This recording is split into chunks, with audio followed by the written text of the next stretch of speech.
city of Albany. Population 130,577. State capital.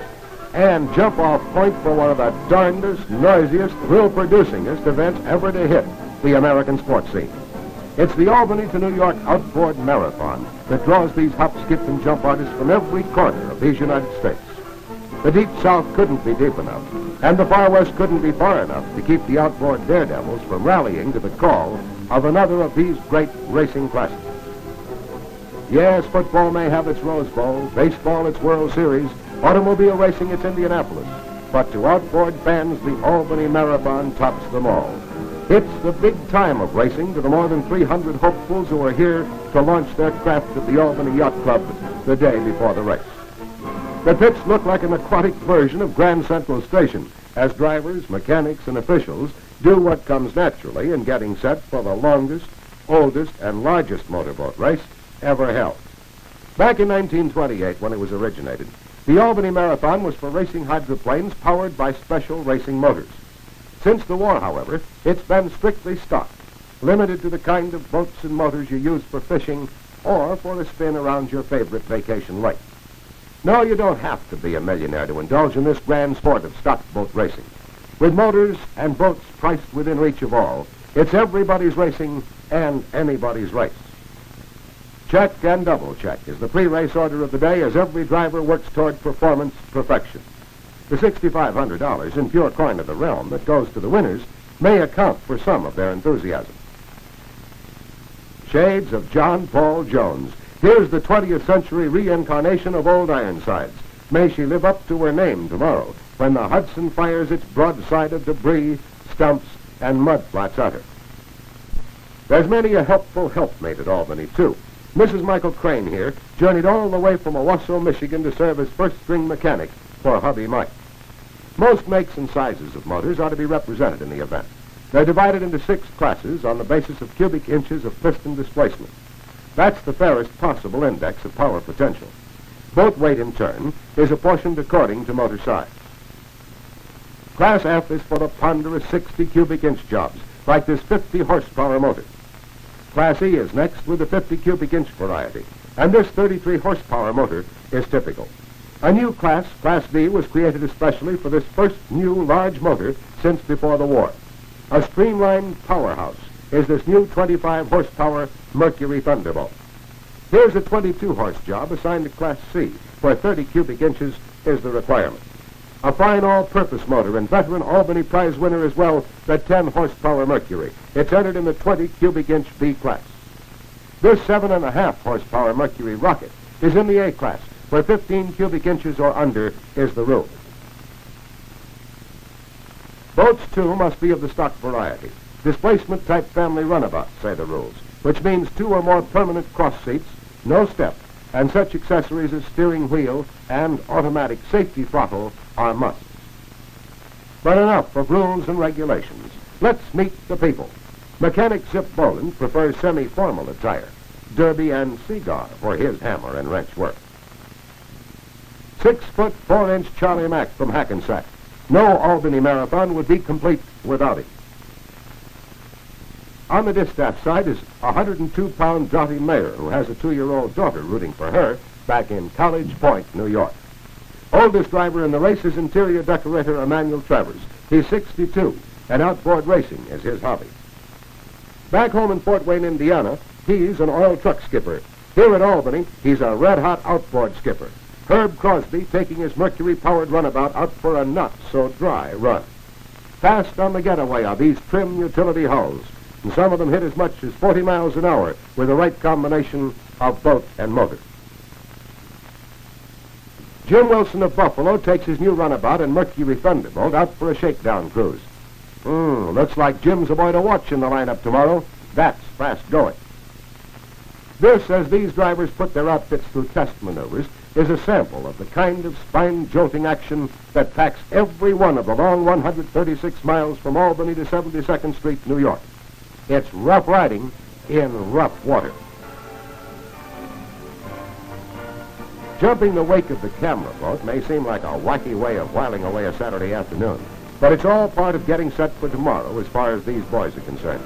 With some 300-odd king-size mixmasters beating the Hudson into a foaming frenzy between Albany and New York tomorrow, a little practical experience at keeping deck side up may come in very handy.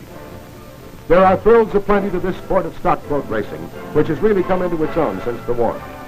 But it wasn't until a light, tough, speedy 10-horsepower motor hit the outboard scene that such popularity was possible. With the introduction of the Mercury Lightning, speedy pleasure craft like these began to make their appearance on lakes and rivers the country over. And with the American spirit of competition being what it is, it was inevitable that Joe Jones would try to get an outfit that would go faster than Ed Smith's.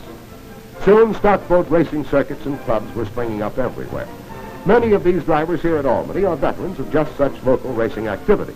And with this year's Albany Marathon entry list almost twice as long as last year's, it looks like stockboat racing is well on its way to becoming a great new national pastime.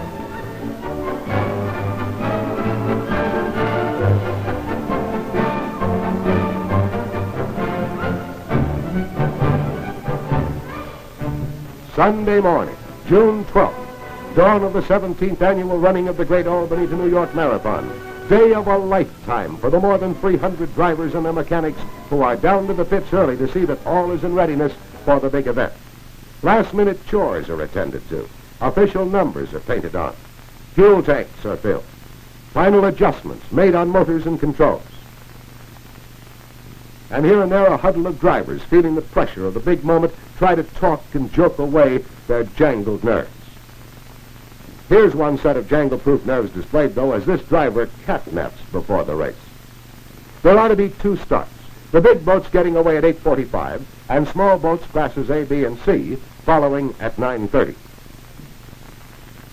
61 miles down the river, the bridge at Poughkeepsie waits like a gigantic milestone. There's plenty of activity here, too, for Poughkeepsie is an official checkpoint where drivers must run in close to be identified or stop if necessary for emergency repairs to boat or motor. Inside the Poughkeepsie Yacht Club, radio operators are set up to maintain constant contact with the finish line at 72nd Street, New York, and report on the progress of the race and relay distress messages from the drivers who have trouble along the way.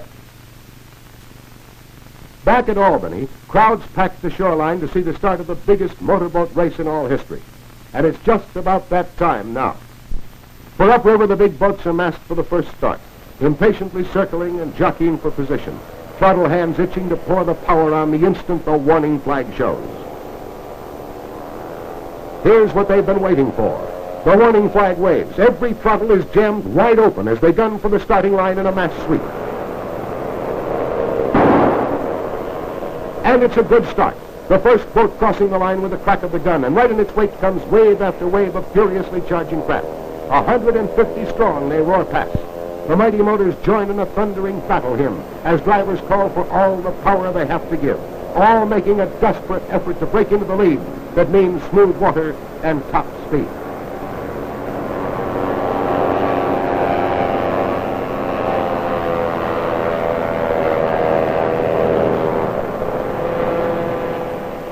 Yes, this is the greatest spectacle on the water as the huge outboard fleet spreads out to blanket the Hudson in its downriver rush.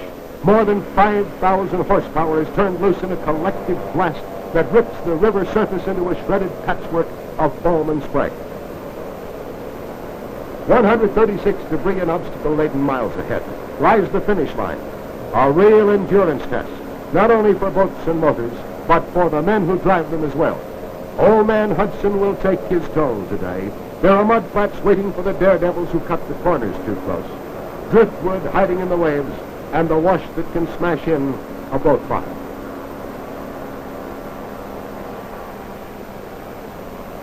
Two miles below the starting line, they begin to string out like a wolf pack on the run. In groups of twos and threes, they settle down to the grueling game of challenge and pass. And it's a real race to the finish among all of the boats in the three big classes. For up front, battling the 50-horsepower jobs on even give-and-take terms, are those remarkable new 25-horsepower Mercury Thunderbolts, demonstrating even at this early stage of the race unprecedented speed and power for their size and class.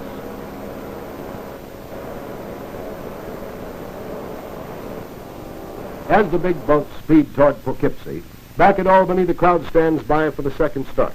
the small boat take off. The light craft skippers don life jackets and crash helmets. With 0 hour approaching, they're raring to go.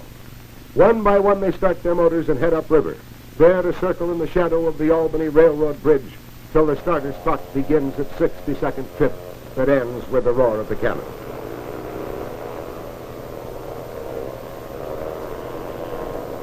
The most colossal, the most stupendous, the most magnificent, says the man on the mic as the clock heads into the stretch and the drivers streak for the starting line. 6, 5, 4, 3, and here they come, spread out wide to take all possible advantage of the broad expanse of river, gunning fast, but holding formation well over the starting line. And it's a good start again. There's a group of 3 boats forming a spearhead with a burst of speed once they're over the line. Well coined is the phrase hop, skip, and jump drivers, for the little boats ride like bucking broncos in water like this.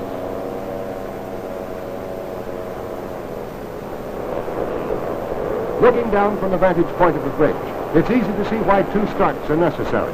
Some of these boats weigh as little as 100 pounds, fine for fishing on some secluded bass lake, but they'd be swamped in the wash of the bigger boats if all started together. The Hudson is a great race course, and it's also a great proving ground for the boats and motors you buy for your own fishing and pleasure boating uses. And don't think those motors aren't in there pitching. They have to be fast and tough. Hour after hour, that power at the prop has to keep on paying off. At 5,000 revolutions per minute, allowing 5 hours for the course, it takes 1,500,000 motor revolutions to get from Albany to New York. 10 miles below the starting line, and it's a scrap among the small boat leaders. Up front is S-25. Don Perdue of Fort Wayne with his Mercury Super 10 providing the power. T-46, a boy from Paris, Texas, also right in style with the Mercury. Skipping merrily along here, E-139, Pat D with J.T. Teagle at the controls, and the Mercury seem to be living up to their reputation. Hot on the heels of the leaders comes this group. The first boat is N-299, Art Yost of Brooklyn, strictly no bum at handling his flashy runabout. Tom Brown in S-5 is trying to close the gap. On the far side is New York's own Jerry Goldsmith in N-275, tagging right after them. He's depending on a Johnson 22 for power. Here's the first of the Class A skippers, Tom Crosby of Fort Wayne with a Mercury 7.5 on the transom. Following downriver now, here's a smooth-running outfit. Driver Russ Brennan could sit back and read a magazine. So far, the weather is holding and the river is smooth. Looks like a fast race. That's a metal boat, J-53, moving right along and handling well. Plenty of homemade boats in the race, too. Aircraft mechanic Reuben Bloom put N-207 together, and it's another easy rider. So far, the casualties have been few and far between. Al Moriello takes time out to give his motor a drink. He doesn't seem to be worried much about the loss of time. Maybe he can make it up. Oh, boy, that one hurt. Fort Wayne salesman Fred Funkhauser dreamed up this polka dot special. She's riding high, wide, and handsome. Downriver at the Poughkeepsie checkpoint, the big boats are just about due. All eyes are trained on the first span of the Great Bridge. Coast Guard radio reports a very close race among the leaders. And here comes the first of them. It's an F boat, N-300. That's Vic Scott, the Leviton, New York racing veteran. He took the event in 1947, and it looks like he's trying hard for a repeat today. And trailing the Scott transom by 30 seconds, B-62. John Whitehouse, 1948 Albany Marathon winner. Oh, here's one for the record books. A D entry. Merlin Culver and his 25-horsepower Mercury Thunderbolt brings him in just 60 seconds behind Scott's 50-horsepower job.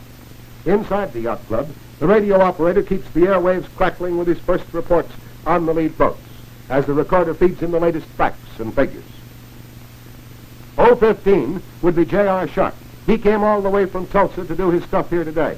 Giving him a run for his money is Lee Siebert in Y46. That's an easy number to spot, K51. And it's a southern boy from down Louisville way. Ed Tinsley in the D class, closely leading C707, the pride of Fresno, California, in the F class.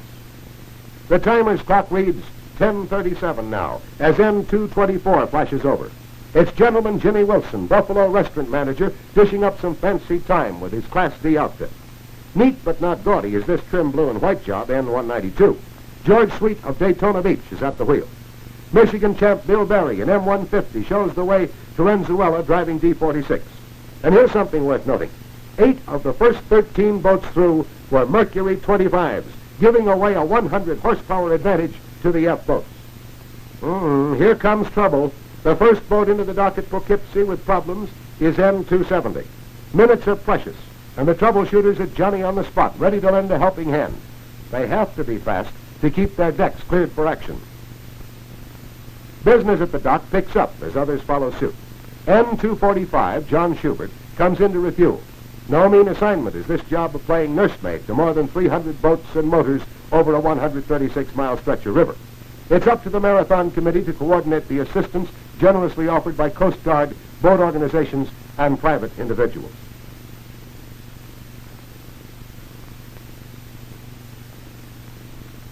And still they come in a steady stream. U-66, Charlie Clark, having trouble keeping ahead of the man from Owasso, Mike Crane, in M9. Crane gets the wave at 10:46 by the checker slot.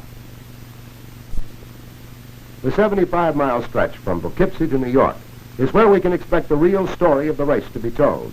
For it's there that the Hudson can really get tough, where it winds down through the mountains past West Point, Bear Mountain Bridge, and then gradually widens into that vast expanse of man-killing water, Haverstraw Bay. But no quarter asked, and probably none given, on this man's river.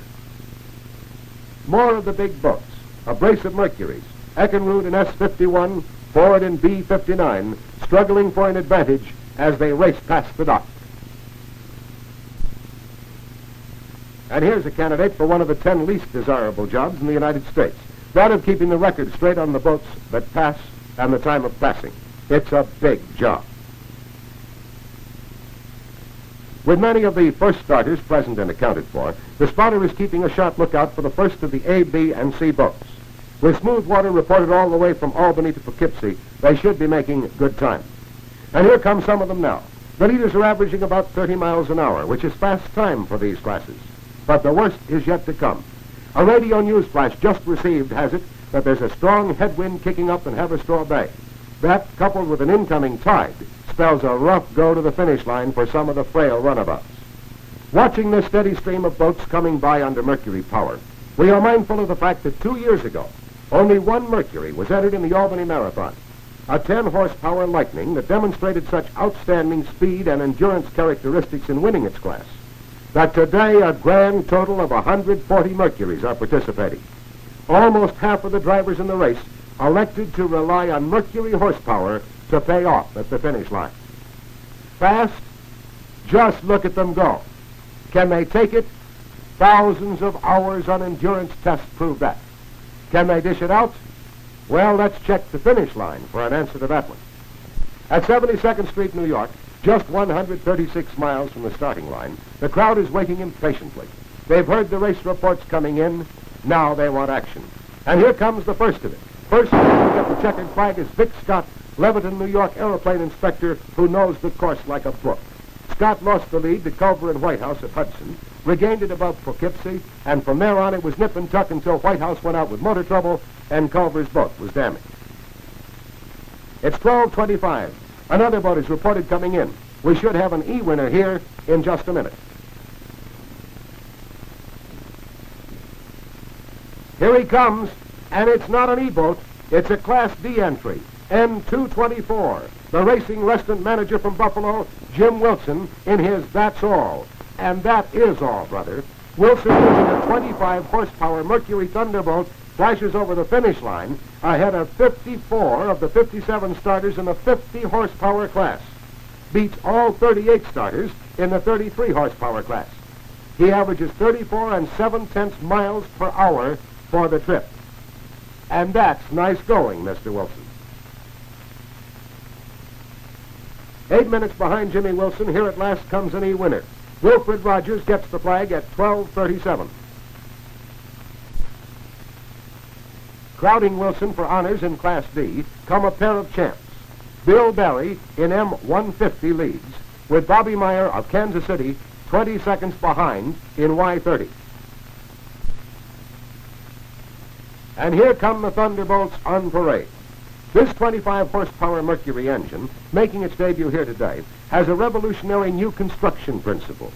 4 cylinders in line that gives it all the charging power its name implies. And still the green wave comes on. Ed Tinsley of Louisville is in. Walt Case brought his D-24 home. Al Hahn and Marty O'Neill of New York are in. George Russ of Norfolk in E-35. And report has just come in that one driver, J.D. Gainey, missed the finish line and was headed for open Atlantic when seagoing police stopped him at the Battery. C winner Grant Ferris of Hudson, New York, comes in number 46. Class D winner Jim Wilson, glad to get his feet back on dry land. Jim is a consistent race winner back home in Buffalo, too. And now every winning boat must have the okay of the inspection committee. And every motor, too, gets a careful going over. Just the way the manufacturer sold it, or no win.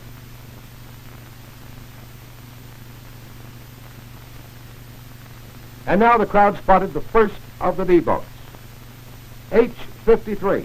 It's the Indiana oil truck driver Herb Crosby crossing the line at 2:18, just 4 hours, 47 minutes away from the starting line for an average of 27 1/10 miles per hour.